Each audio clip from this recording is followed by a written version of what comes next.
Hey everyone, Stationary Writer here, and today I am finally bringing you this video that I promised for a while.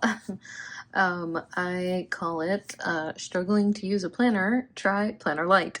Um, I, I mostly just want to talk about like my mental approach to using a planner, and I feel like the reason I want to share it is because I do feel like it functionally differentiates a bit from a lot of the standard like planner approaches. You know, I think the simplest way to explain it is like, I think there are a lot of people that use their planner as like, this is the the book of truth that tells me, that holds my life together, right? This is like, I need to be here at this time, I need to do this task, I need to make this meal that's written here, and I need to check off this thing on my to-do list, right?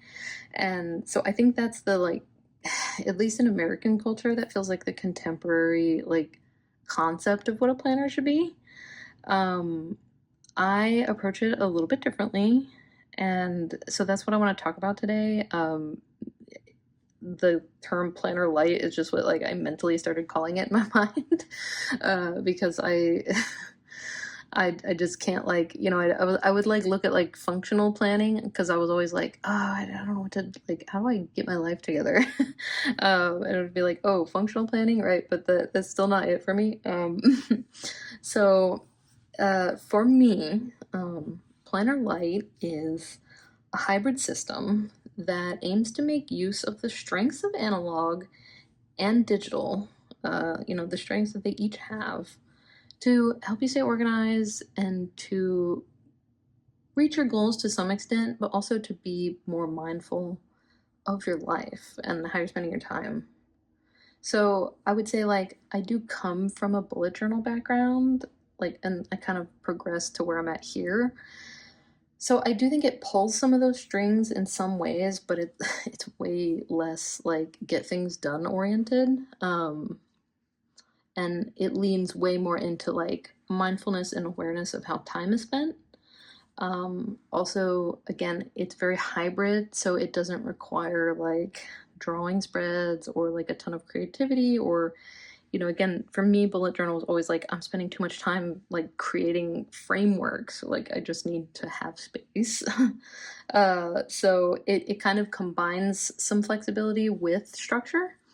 Um, and ultimately for me, the biggest goal of my planner is to give me a record of my life in one place. So, Hobonichi uses the term life book, and I really identify with that, because for me, a planner is not about getting things done, it's about having my life in a place that I can reference. So structurally, the way this works is that there is like the bubble of getting things done and being places on time. And for my ADHD brain, I I use my phone. I use a digital calendar because that is the most surefire way that I will make it to things. And I guess I should have added this preface, but I don't want to be clear. Like, everybody finds their own way, I think, and I don't necessarily think that I'm trying to be like a guru that you follow my like method or anything like that.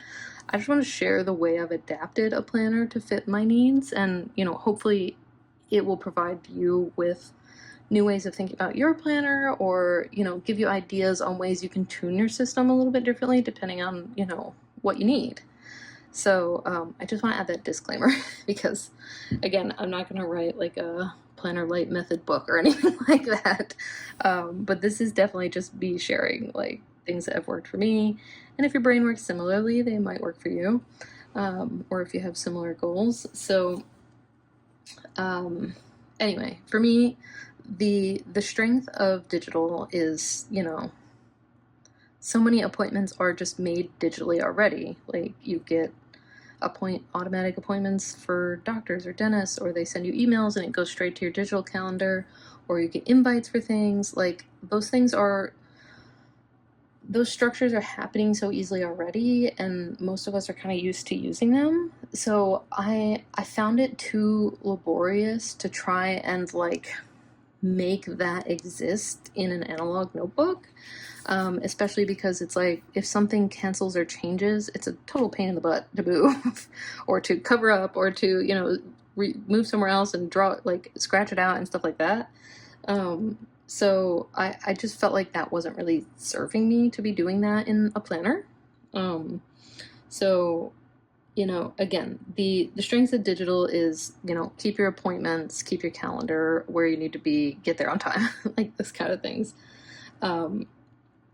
Then the strength of my analog planner is almost everything else. I view a planner as a way to look ahead and think about what's coming up, but also to log and reflect and track my life so that I can, you know, review what's happened to me and think about how that will affect me, you know, in what's coming up. So I think, again, the biggest goal of a Planner Lite is to help you have, you know, help bring mindfulness to how you're spending your time and how it's making you, you know, how these things that you're spending time on are making you feel. But it doesn't hold my whole life together, so to speak. But it's ultimately a flexible system that you can adapt. There may be times in your life where you need more or less. So anyway, I'm just gonna jump into what that looks like for me, and you know, hopefully Planner Lite does not have to take place in a Hobonichi A6. You can adapt this to you know, any planner or system that you have or you like. But for me, I think the core aspects of, like, you know, my planner system involve like tracking, memory keeping, I guess you'd call it like summary or reflection. So, you know, part of the value of writing this stuff down is referring back to it at times. So tracking is a big one for me, and tracking does not have to look like, you know, like a huge like mood board with different colors for your moods that day, or like anything that you've seen in the traditional like bullet journal sense. But tracking should be like something that's meaningful to you that you need to understand over time. So for me, health tracking is a big one, and I've always loved the, you know, again, I am showing in the context of Hobonichi A6, but you can apply this different ways. But a view like this, a lot of planners have views like this, is a really great tracker because you can really look at things. Like you can see an entire quarter. Is that how that works? 3 months is a quarter, 4 months. You can see like 4 months of your year, a third of your year just in one spread. And, you know, if you try to pick some really specific things that you're tracking or wanting to be aware of, you can really like start to notice patterns over time, just by looking at that. So that is a big one for me. And, you know, this feeds back into my, like, the reason it's all in one book. Like, that was the biggest flaw of bullet journal for me, is like, I need all this. I need an entire year's health information in one book, right? Like, I don't want to go to a doctor's office and pull out a bullet journal and it only has a couple months of information in it for me, right? Like, I need the whole year. So, like, in that sense, tracking is really important. And I think there's lots of ways that you can, embed simple trackers into, like, whatever system you're using. And it just needs to be targeted. Like, if you have, like, 10 trackers for, like, any given week or month, you're trying to do too much. So this is a really good reminder that I've written for myself, is like, if it doesn't fit in this planner, it doesn't fit in this season, like, you're trying to do too much, right? And it's not good for you to overwork yourself or overcommit yourself. So, like, I think, again, there's a lot of ways to do trackers. I've seen people do, you know, there's lots of ways you can incorporate trackers in the monthlies as well. And actually, I've noticed that some people will use just one box has 7 boxes across, so you could make, like, this is the third, you don't need it, so you could make a tracker right here and check 31 day tracker just in the corner here for something, which I think is really cool. So then monthly calendar, I think this is interesting because I've noticed a lot of people say that they neglect the monthly calendar in their planners. And for me, it's such a core part of how I think about the planner. So the way that I use the monthlies is kind of twofold. Like I said, I don't plan like every appointment. Like I don't use it as an appointment scheduler. But I do use it in kind of 2 ways. It's a like overview of what's coming and then a memory keeper of what's happened. So like the month in current is kind of bare, right? I haven't like totally, you know, we're approaching the end, but like I haven't totally decorated because I will write in like the big things that are definitely happening that month at the beginning of the month. And so like I can kind of know the things that are gonna like disrupt my time or change my week or like emotionally affect me, right? Just by looking at, like, you know, again, because it's more bare bones, it doesn't have every appointment, or, you know, you don't write work 1,000 times. Like it's like it calls out the things that are different. And so that's how I start my month, is I'm like, okay, what are like the big things coming this month? And then I can think about like how much time or energy I'll have to dedicate to things. And then when the month is over, this is part of the review process, and this can, like, I make it creative, it doesn't have to be. As part of my review process, I look back at I flip back through the pages from the month, and I say like, okay, like what are big things that happened, you know, that I didn't necessarily plan for, or that I just want to remember or call out. And then I will fill those in to the month, and then I will usually decorate a little bit, because again, it is a little more of a memory keeping approach for me.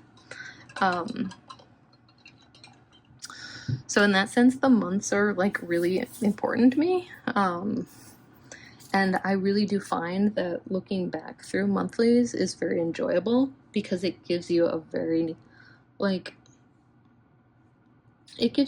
nice, like, at a glance understanding of what was going on in your life in a given month. So that's how I use the monthlies, and you know, I find that really helpful to me. The next part is it connects to the monthlies, so we'll just go there. But the Hobonichi A6 also has a 1-page spread at the beginning of each month before the dailies. So this is where I usually do a little more of my like functional stuff. So like I do try to lay out like the big to-dos and goals for that month, you know, content I want to work on, or, you know, whatever, if I have a health goal or like a, you know, some sort of challenge I've set for myself to do that month. That is kind of what would happen at the beginning of the month. And again, it will start out bare bones and I will decorate at the end. With whatever space I have left. So I don't like constrain myself with decoration. It's more of a like enjoyable thing I do at the end. So that's pretty much how I think about and plan my like life month to month. And then, you know, from there, the rest of the book is daily spreads. So the daily spreads are really like my bread and butter, and this is probably where the most bullet journal like influences come from. But I very much like to keep a log of my day. So the Hobonichi A6 original looks like this when it's blank, and you basically have, and I just love this structure. The structure, like this little bit of structure that you have in a daily page, is so important to me. I can't even begin to describe. So you get a nice set of to-dos at the top. And the reason I love this is because, back to our quote, but if it doesn't fit in these to-do boxes, it doesn't fit in this day. If you're trying to accomplish more than 5 tasks in a day, you're probably trying to do too much. You know, and obviously you can find a counter argument to that if you're like listing very small tasks. But ultimately, like, you know, I love that constraint. I love to be like, okay, this is what I can reasonably get done. And it's kind of right there at the top, and you can flip ahead a couple days and be like, I want to do this on this day, and you write it in. So that's so helpful. And then you kind of have this very faint invisible line. And for me, that is what consistently almost always divides up my page, you know, again, unless something special has happened and I just memory keep more than anything. But for the most part, that invisible line divides my page, and I use this to, you can use it in two ways. Sometimes when I plan ahead, I will just put an event, you know, just like, oh, this is happening at 4, and I'll put it in. But then as I go through the day, I log things that are happening or that I'm doing in this left side, which you can, you know, again, see. And I think the one thing that I did adjust to is I feel like bullet journal kind of has you log like everything. And just for an example, when I was logging in my TN, more like bullet journal traditionally, I found myself logging like so much. Like honestly, like it's ultimately the constraint of the notebook is actually a good thing, because I just don't like, at some point I realized like, why am I logging so much? Like, you don't need to log every single thing. So it's like, you log the things that are important, that are call outs, that you want to remember, right? And the act of like consolidating that is really valuable. And then finally on this right side is basically where like the like emotional mindfulness piece comes in, which is, this is where you write your thoughts. It's where you write how you feel about what happened. It's where you know, give more detail on things that happened in your daily log, right? And you know, it can be where you decorate. It can be where you know, do more creative memory keeping. But ultimately, this is where really wonderful things live. When you look back on your notebooks, this is usually where you find like these wonderful gems of your life. And again, it's like, you could give yourself a setup that has unlimited space, but ultimately you might just fill it with detritus, as I tend to do. So it does ask you to be a little more selective about what you choose to write, and I think that's really valuable. So anyway, I think that pretty much covers the gist of like the core part of the system. So what I'll add now is I'll basically talk about how you can modulate this system to, you know, add more when you need it. So there's not really anything too interesting to talk about back here. But these are like, I find these pages mostly to be like memory keeping type pages, and I think they're really nice. So the biggest thing that I'm going to add now is, again, so how to modulate your system to do more things or to do different things. So one thing that I've mentioned a lot is how to use this amazing little pencil board. And this can be a really great tool for making what I call dashboards. I'm pretty sure like that's a concept in other planning circles as well. But you know, for a long time, I would use this as a weekly, like this is how I would have my like weekly stuff. And I'm doing something different now, which I'll show you, but right now this is more of a like just reminders and health goals and a little health tracker dashboard that I keep with my health tracking page. But you can use sticky notes and sticky calendars and all kinds of things to help you highlight whatever you're focusing on that week, and that can be really beneficial. And if you don't need to keep like those checklists or those sticky notes or those reminders, if there's something you don't feel like you need to archive or keep, then that will work completely fine, and that's probably all you need. But if you do find yourself in a position where you want to like keep things that you're making as part of your dashboard, I will now introduce you to Planner Plus.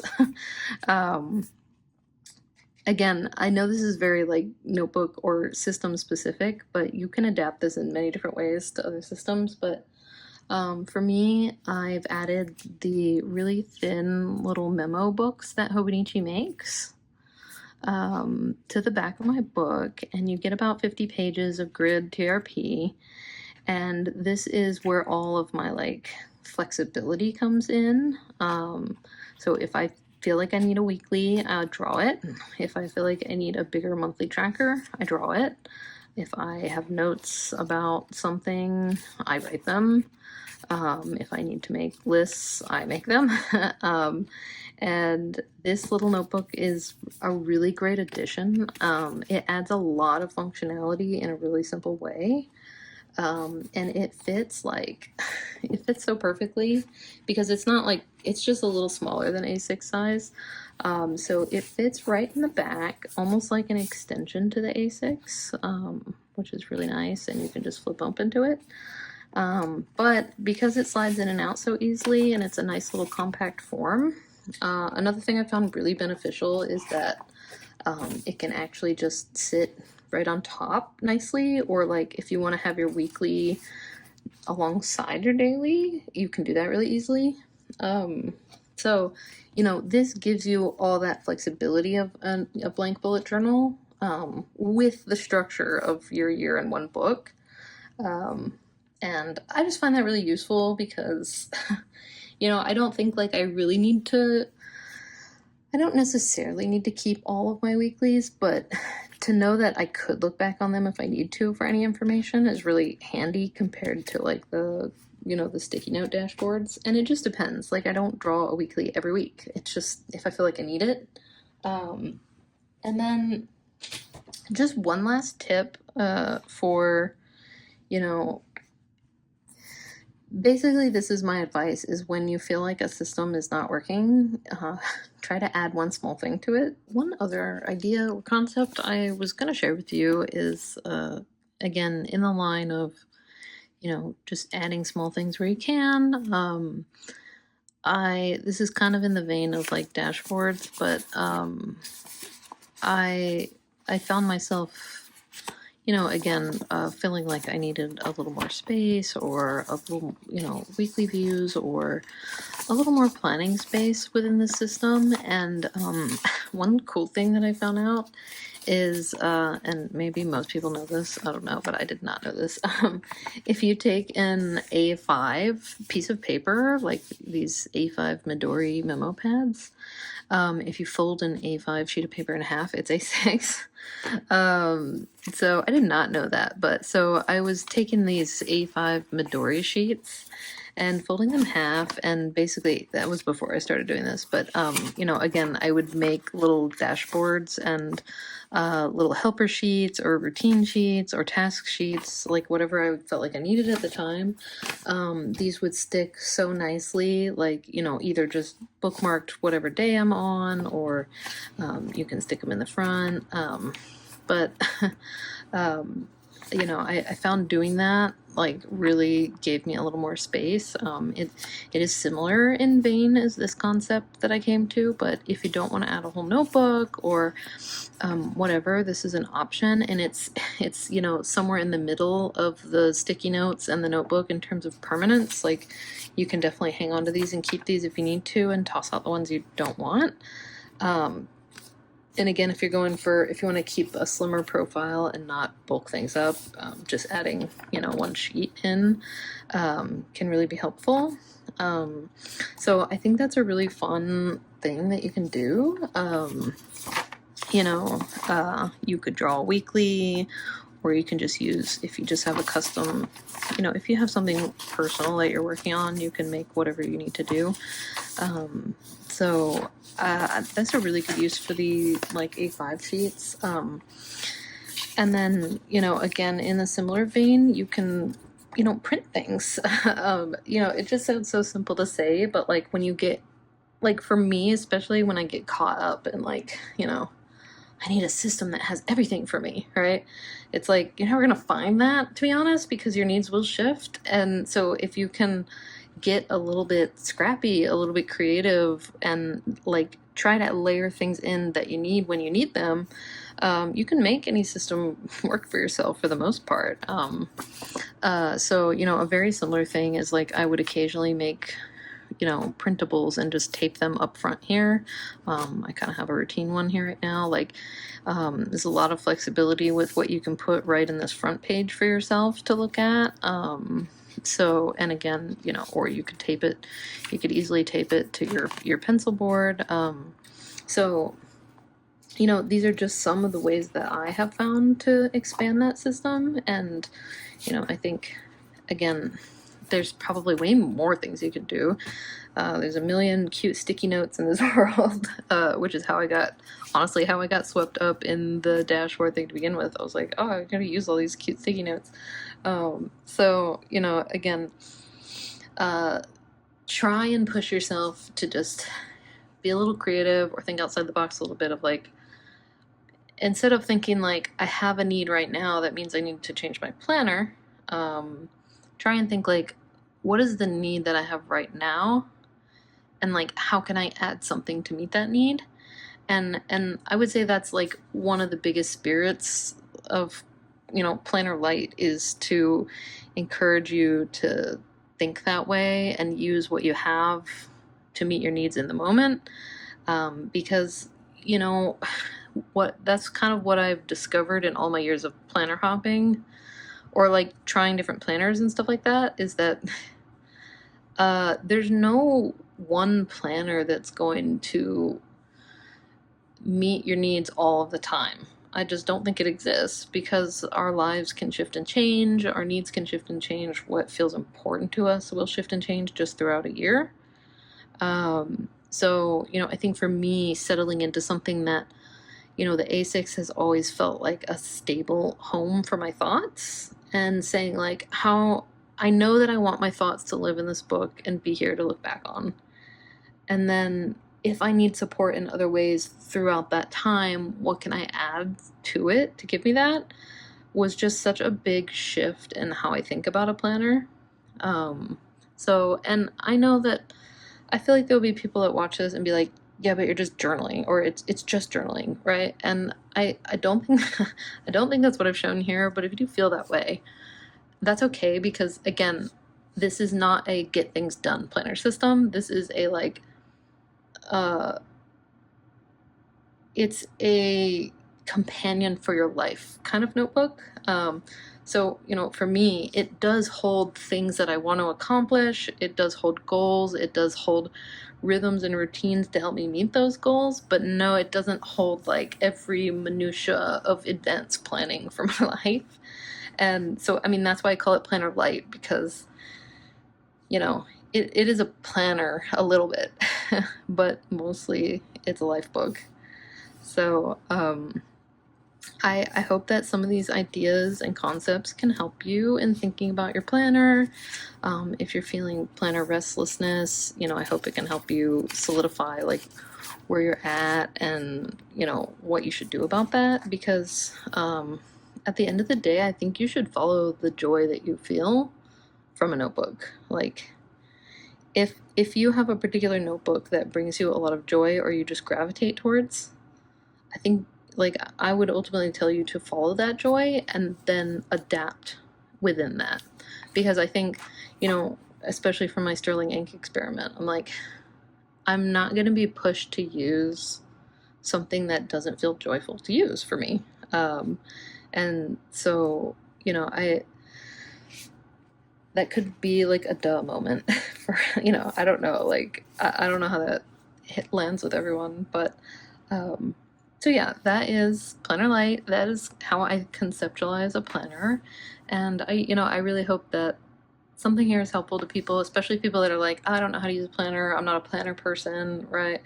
I think that there's tremendous use in using a planner, but it isn't always about getting things done. Sometimes it's more about appreciating your life and having it live somewhere on paper to look back on.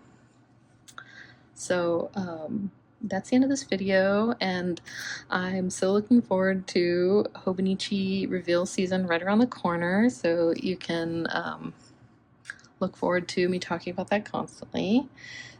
And I'll see you next time.